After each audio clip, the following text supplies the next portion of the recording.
Network News. Patay ang isang lalaki matapos siyang pagbabarili ng umani kakilala niyang suspect dito sa San Leonardo, San Nueva Ecija. Batay sa paunang impormasyon, kinilala ng biktima sa pangalang Marlon. Sinasabing ang suspect na may alias na Romel ay may hinahanap umanong dalawang lalaki, subalit nang di ito makita ay pinagbalingan ng biktima at pinaputukan. Sa inilabas sa picture sa social media ay nakita na ang pagdating ng mga otoridad at isang police vehicle upang magsagawa ng investigasyon sa insidente. At naroon na rin ang mga kamag-anak ng biktima na nag-iiyakan sa nakahandusay na katawan ni Marlon. Sinasabing mabilis na tumakas ang suspect matapos ang pamaril at kasalukuyang tinutugis ngayon ng mga operatiba.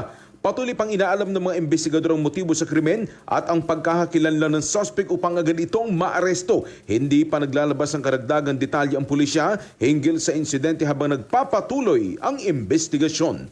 Kasama mo sa RMN Nueva Ecija, Radyo Man Ace Blanca, Tatak RMN. RMN Network News.